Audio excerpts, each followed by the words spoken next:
Welcome everybody today. This is Andrea with Moving Forward with the Andrea. And we're going to start off the show. We have Charlie Farren, who is a wonderful guest tonight. And Charlie's going to tell us a little bit about himself, and he's also going to tell us a little bit about what's going on in his world right now. And I'm actually at, what's it called, the River House here? This is the River Club Music Hall in Situate. Beautiful spot. Yes. Beautiful listening.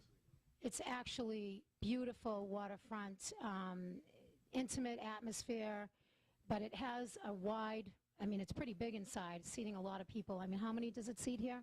I don't know exactly how many it seats, but they get the biggest names, the biggest touring names. A lot of listening room type artists. Tom Rush is here tomorrow night, for example. Yes. So we've played here before, and it's a beautiful place. Awesome, awesome. So we're going to start off by talking to Charlie about how he started his journey with what he does and what helps him move forward. And I'm going to let Charlie speak now and start with that, and we'll move forward with the rest of the conversation. How's that go? That's good. That's good. You know, I started in music. My family is musical. Yes. I come from How an many musicians? Irish family, and we used to all sing. Okay. You know, would sing at family gatherings and would, you know, just sing out loud. And my sister, my older sister Sheila, had a band when she was in high school. A 12-string guitar. She played banjo, and another girl played tambourine. And there were two Jewish girls and two Irish girls, and they were called the Gemini Players. And they played at synagogues. They played half Jewish folk music and half Irish folk music. Can I ask you something? Did they have all kinds of people watching, or was it just Jewish people? Was there a mixed crowd that would go see them? No, they would play at old age homes around Malden, and so they played. I know the area. Yeah, and so I would watch them rehearse at my house, and I thought that was so cool. Oh yeah. You know, to learn an instrument and be able to go out and perform for people. So I would watch that, and I'd say, I can do this. I'm going to do this. You know, but we would always sing. And I always sang out big, and I always knew that I would be the singer in the band, you know.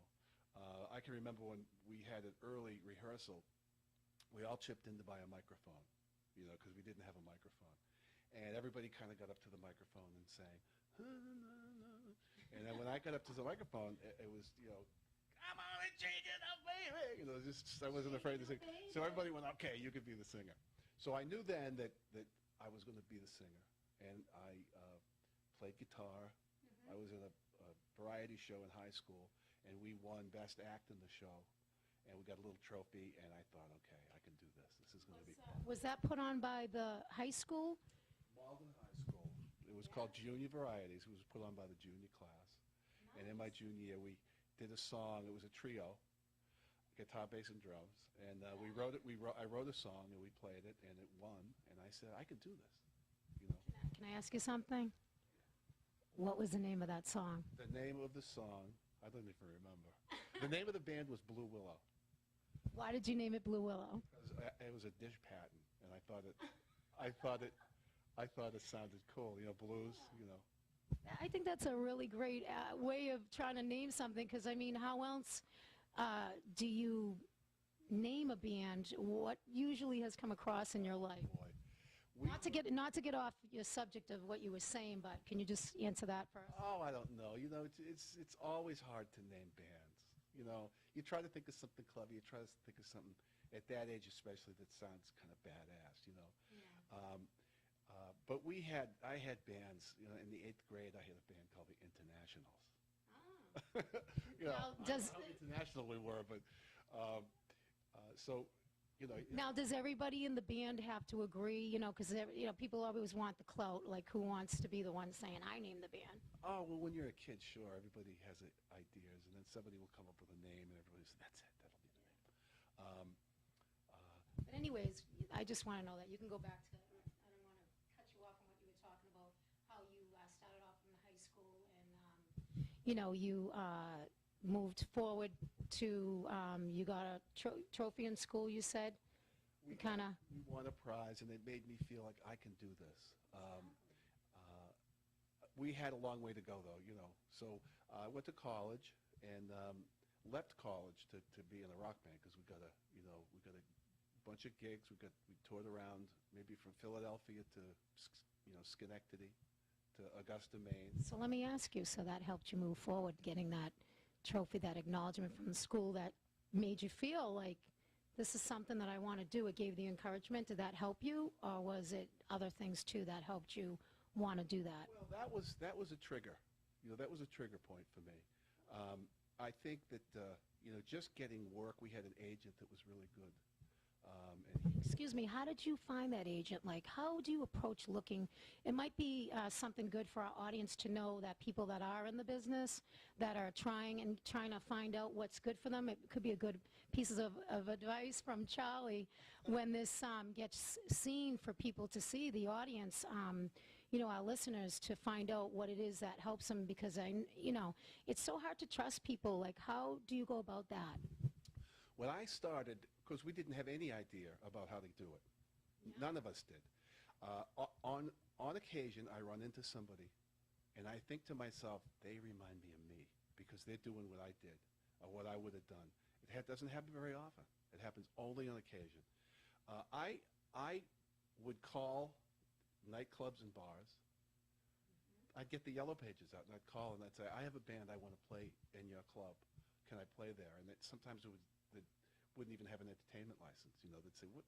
I'd go into bars. I'd go door to door. I remember Harvard Avenue, just going into any single bar and asking them if I could play. So you really started really hard working. I mean, it's almost door-to-door salesperson, selling yourself for wanting to, be known and believing in what you do. So I think the key point, what you strived for, was to, you knew, and you were passionate about this, that you knew it was going to work. I didn't know it was going to work. I just knew that I had to start. I knew I had to do something. We would leaflet. And we would pass out 5,000 leaflets and would get 30 people at the first shows, That is so awesome, but that must have lifted you just to get that initiative to move a little more forward. Well, you get a job, and people show up and people like it. Can I ask you, where do you think you got your biggest break that really helped you get to that next level, that that you were succeeding and moving forward? Well, there are definitely steps, right? The first time I got into a band that was outside of my town, it was not a Malden band. It was an out-of-town band, and I thought, okay, I'm playing with older guys now, and they're playing in clubs regularly, and they knew how to book themselves, and I felt like, okay, I've hit another level, and that's really good. And then another time that happened was when we got the job. We put together a band, and I had left college, and we put together a band, and we got a job for all summer at a place. And I thought, wow, we're really working. And the fellow who... Can I ask you, what do you think sold you to that place that they wanted you the whole summer? What gave them? Was it your reputation, or was it you encouraging them, like, let me show you what I can do? Or what was it, so people, our listeners, know what it is that you strive on to make you? Well, we were pretty good at that point. We were young. We played for cheap. We played there one weekend, and the people liked us, and so they said, okay, that'd be good. We had a pushy manager, Mickey O'Halloran was his name, good friend of mine, and he was able to parlay that into more gigs for us. And we ended up working maybe 45 weeks out of the year, and in those days, you didn't play one night, you played a week at a club, and you'd get rooms. Usually they were in the basement of the club, with bunk beds, and you'd play for maybe $800 for the band for a week, and you'd do maybe 5 sets a night. It was hard work, and we got to the point where we did that maybe 45 weeks out of the year, traveling and playing, and that's where we really learned how to be good and how to be effective. Wow. So another question. Did you have to go to college for this, or you just music school, or you just shot right into it? And can you just give me a little bit of background on how you got involved on that end of it? Is it something where people need to do that, or if you're just a singer, you don't need to, or do you have any insight on that? No, I think back when I was in school, Berkeley, they didn't teach you how to go out and make it in the music business. They taught you how to be a musician in someone's band. That's what it was like. Nowadays, it's really highly developed, and they do a terrific job at Berkeley and at schools like that. But it's better now, but I didn't go to school. And most musicians I know who have been successful did it by themselves. They didn't go to school.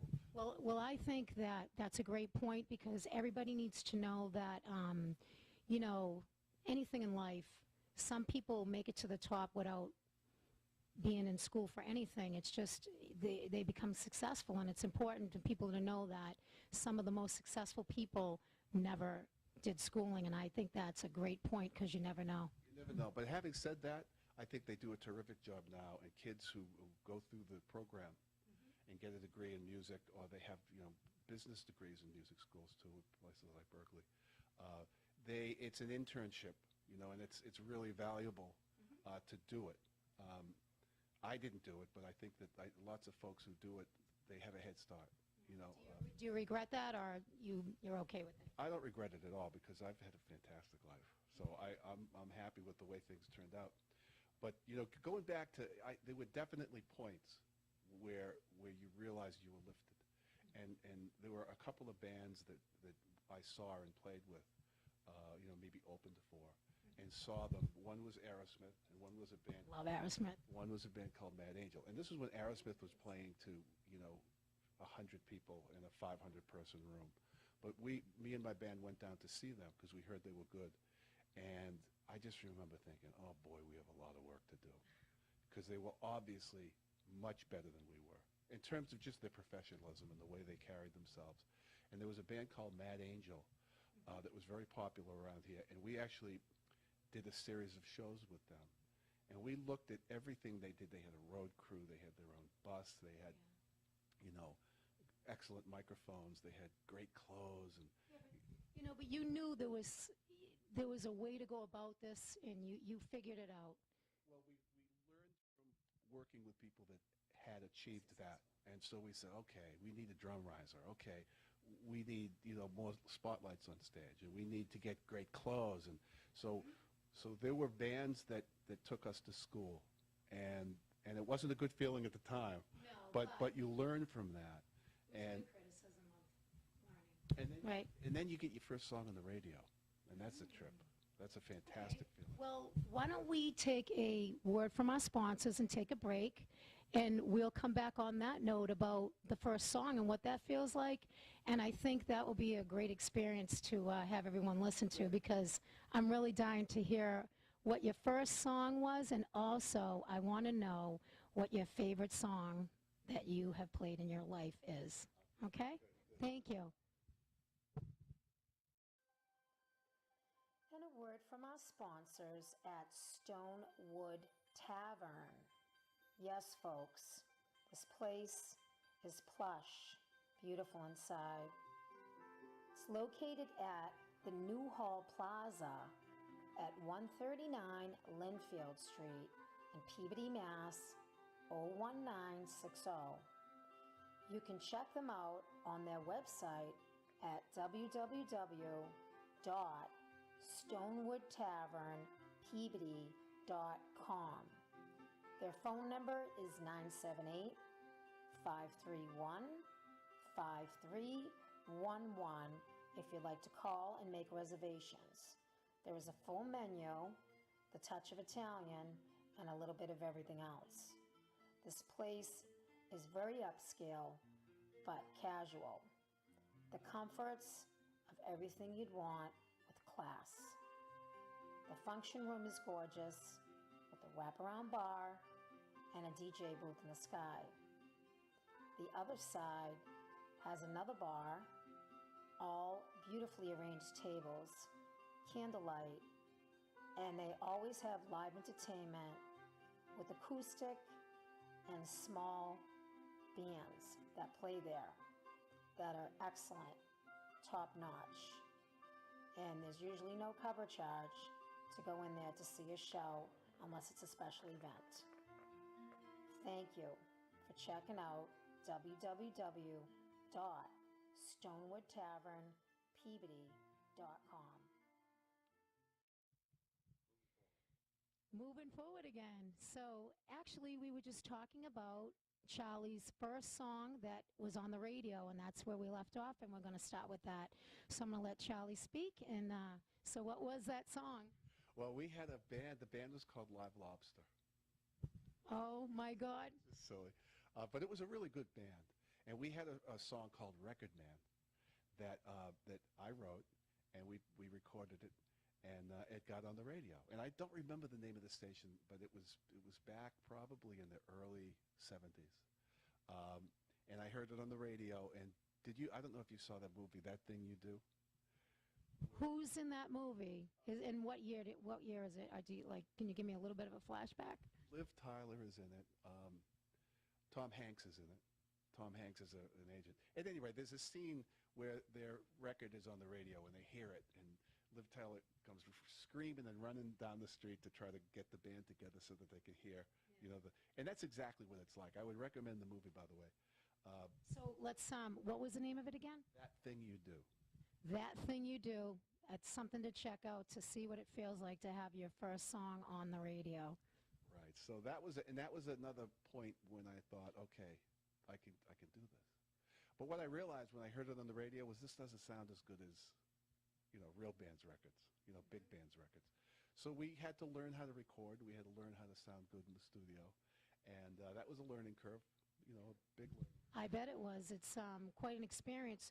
So from what you know what you know now and what you know from what you've learned in your past, what advice would you give to people now that are wanting to be musicians, our listeners, that would help them move forward in the career of doing something like this, whether it was the singer or a guitar player, but just in the music world? What would you say is your best advice to keep going forward? So that's a good question. I always tell people, no matter what instrument you play, to sing and to write your own music.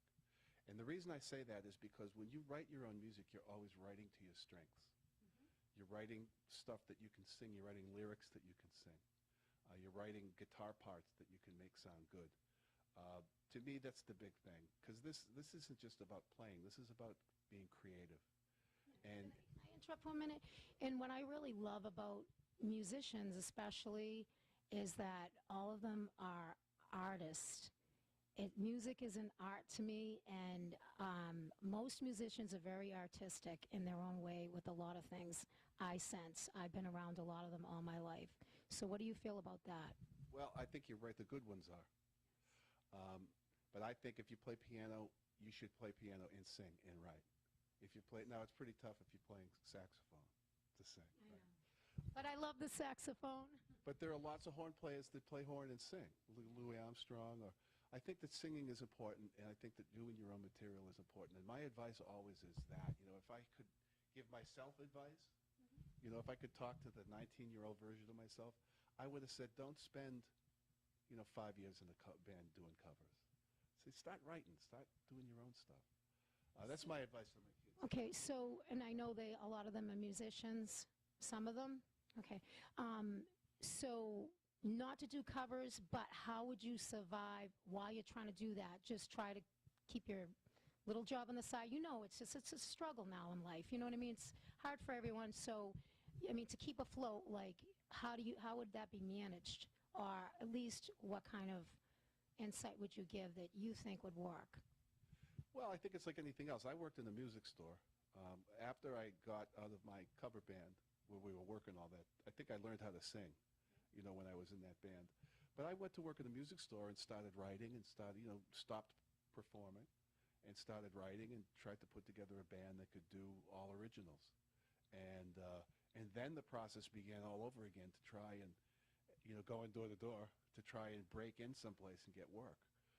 And I was just relentless and aggressive about it. You know what? I think that's the biggest key point, relentless, passionate, that you have that drive no matter what, that you desire this, and this is the most important thing to you.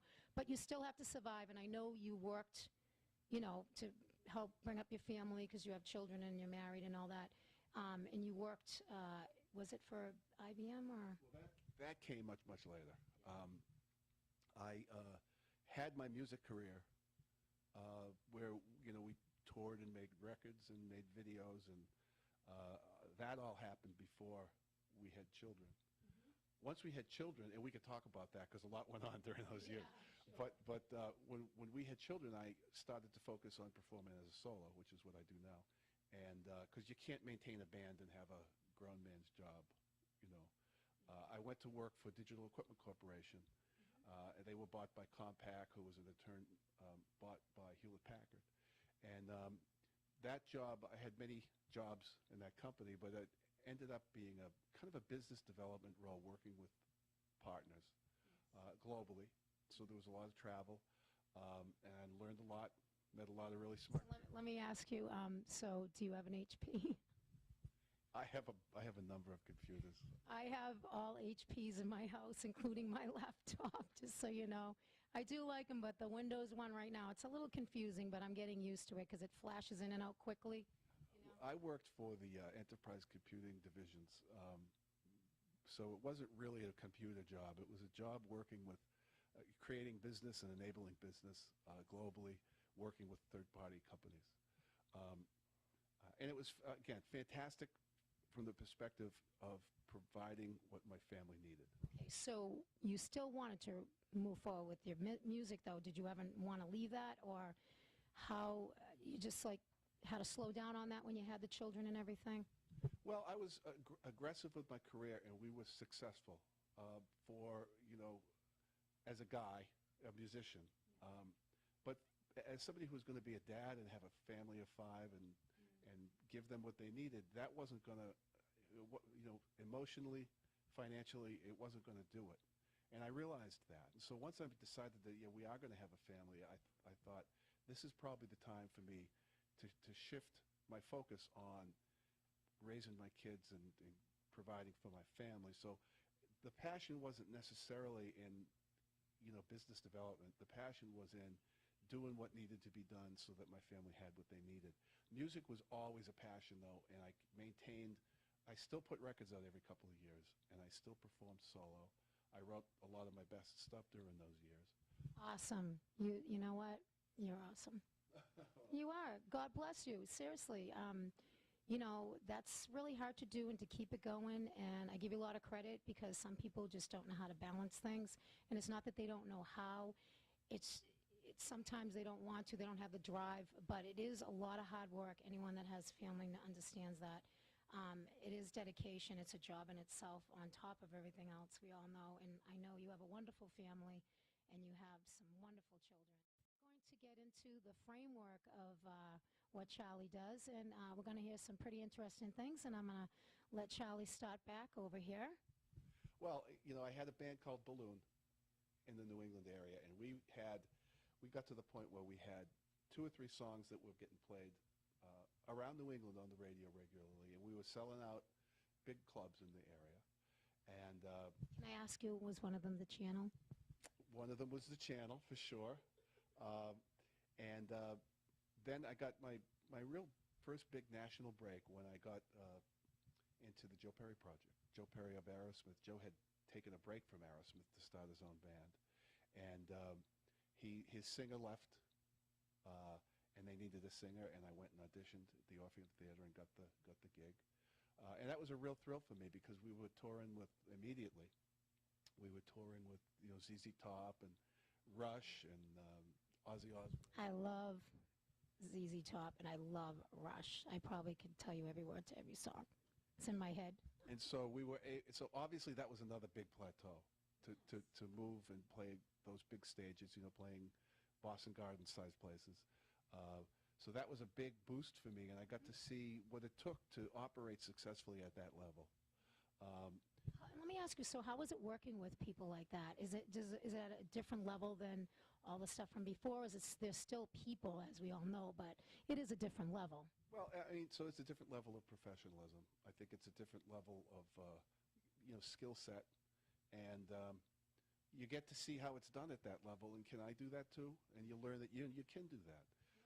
When it became clear that, in working with Joe was fantastic because he just carried himself with authority and you realize that's the thing that he kind of has. He's a fantastic player and writer, but you kind of see how a guy like that works, and you emulate that on some level. David Hull was the bass player, and he was the bass player in Fahrenheit, which was my next project. No, and I've actually seen you with David Hull at several places, and you guys collaborate very well together. So after, well, thank you. When it became clear that Aerosmith was going to get back together, David and I started writing together and thinking about doing our own project. Ahmet Ertegun, the great founder of Atlantic Records, heard some of my stuff and signed me to a development deal at Atlantic. And he actually would come to my apartment and sit with me and would listen to records. Oh my God, that is so interesting! Wow. He was one of the greats. He's one of the real icons of the music business. So I learned a lot about writing, discipline, writing discipline, lyric writing discipline, because Ahmed wouldn't accept easy rhymes. He wouldn't accept lazy lyrics. So he really... Can I ask you, what is a lazy lyric? Can you just give me like one example quickly? Well, Moon and June, simple, things like that. He would always want dimensional lyrics, and he would show me examples of that. Here's some great lyrics, some great Charles tunes, and so Georgia is a great example of some great lyrics. Can I ask you, so have you written most of your music yourself, or do you depend on other people for that, or what do you think your best work came out of, your own or what other people's ideas? Because it's different, and then you don't feel as good when it's not yours sometimes. Well, no, I do. I feel if I think it's great, I feel good. Most of my stuff I've written myself, but a lot of the great stuff I wrote with David Hull for Fahrenheit, all that Fahrenheit stuff is really co-written. A lot of it. How many hits? You guys had a lot of good hits on Fahrenheit. I mean, I remember hearing some on the radio. Can you tell me like a couple of your favorites that you did with Fahrenheit? And I know you're selling. You have that CD here tonight that you can buy. You have all your music here. So we had 3 singles from the Fahrenheit record. Fool in Love was the first one. Lost in Loveland and Bad Habit. Those were the 3 singles. And I co-wrote 4 songs with Joe on the Joe Perry record too. So that was a great experience. Working with him and writing with him and understanding his process. But Fahrenheit did great. David and I, had some bands and tried some different things and ended up. How many people were in that? 3 people were in Fahrenheit? Fahrenheit was a trio, and we got signed to Warner Brothers Records pretty quickly, and went out and toured with Boston in the summer of '87 on their. What a great band to tour with! They're just so enlightening and it's a great. We had about 90 nights, and every night was sold out. Oh my! That must have been such a high. It was great, and most cities were residencies, so we played 9 nights in Worcester, at the Worcester Centrum. Wow. Maybe 4 or 5 nights at the Meadow Glen. Up in New Hampshire. And just in the Forum, the LA, we probably played 4 nights or 5 nights. So every major city. Can I just ask you, so when you first started experiencing all this and you're sold out and you're in a crowd of what, say 2,000 people, like what does that feel? 20,000? Like, how does that feel? Do you just feel like you're like, yeah. Does it make you feel tingly? Like, you know what I mean? Just so excited? Like, what's the feeling? It's exhilarating? It's exhilarating, and you do get used to it, but it's fantastic every night. It drives you. We played at the Cotton Bowl at the Texas Jam, and there were 80,000 people or something. It was fantastic. It really was fun. And we had played like that after having played with Joe Perry and touring at that level. We were able to know how to approach that. Can I ask you what keeps you humble through all of that? Because I'm sure it's such a high up, like you're going, it's you know what I mean. Well, this is a very humbling profession, and I think there's lots that keeps you humble. There's a lot of different. Well, the way you start off, if you're true blue, you were handed a silver spoon, when you started your career. I mean, some people get that, but not. It's usually it's not. Well, when we were touring with Boston, we would play 1,000-seat, 1,500-seat places on our own, but the 20,000-seat places were for Boston. So we were on the stage, we were on the bill, but that wasn't for us. We were aspiring to that. So we had hard work to do. We were trying to get our record played, and that's a humbling thing. You know, everybody's not going to play your record. So no, we've always worked hard, and we've had success because we've worked hard. I continue to make records.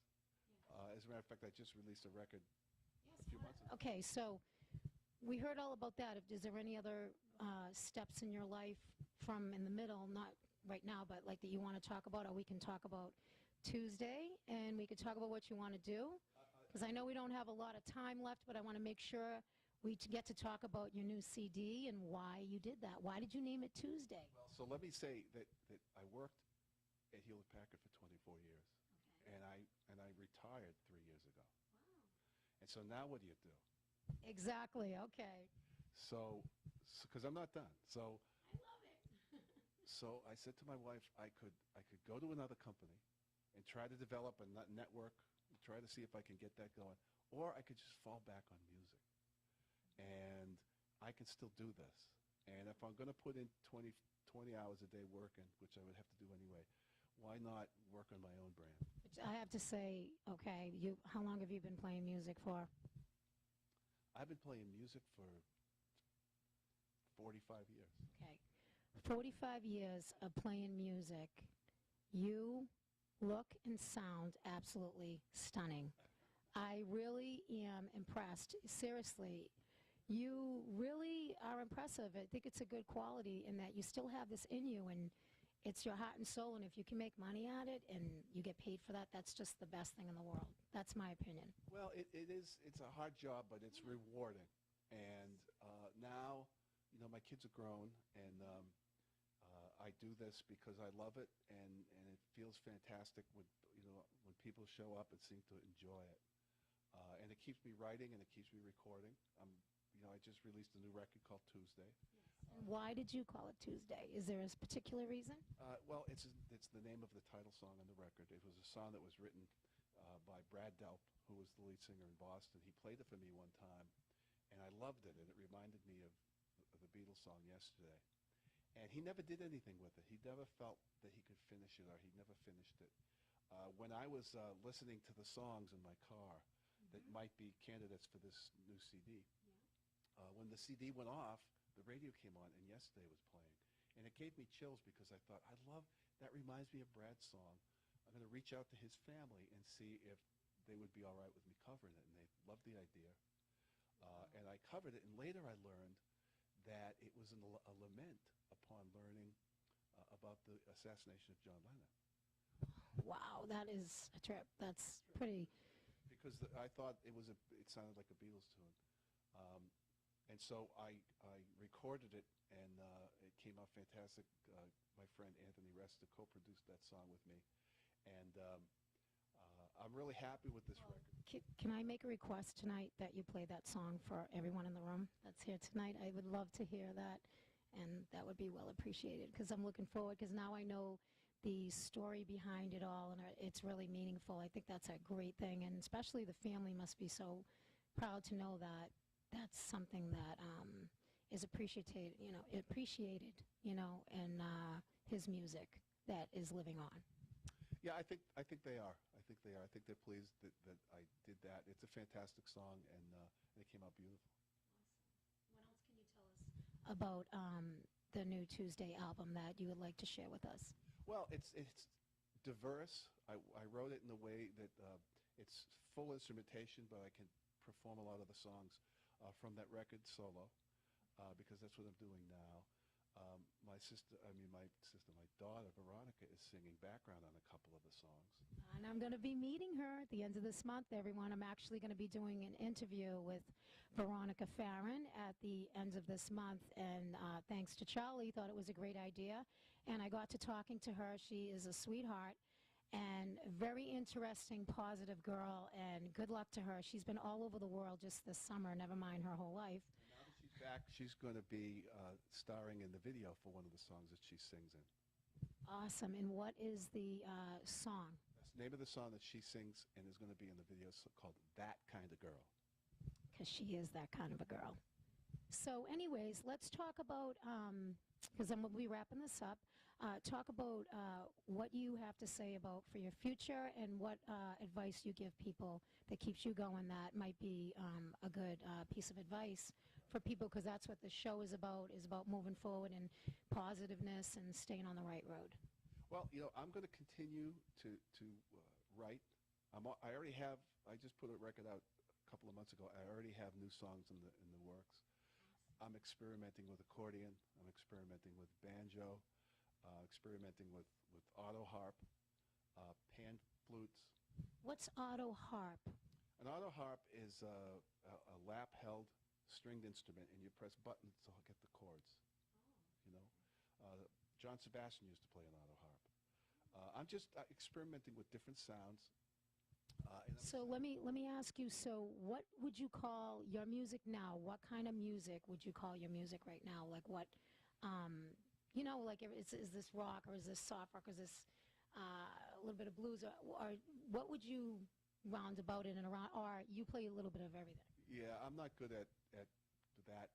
I don't have a good answer to that question. Well, no, I wasn't trying to put you on the spot, but I just... Tell you what, there's a lot of blues and jazz in my music. There's a lot of romance in my music. I sing like a rock singer. So you figure it out. You know what? I just think you're just unique, and it's your sound, and that's what we'll call it, Charlie Farren sound. How's that? So I think that is a much success in itself, because you are a success and you're still doing it, and God bless you, really. Unbelievable. There's one last thing I want to make sure I say. Sure. CharlieFarren.com. Yes. Well, why don't you tell us about CharlieFarren.com, what we can find on CharlieFarren.com. I'm going to let you take the mic, and you can look right into that camera and tell us. Okay, thank you. So that's my website, CharlieFarren.com.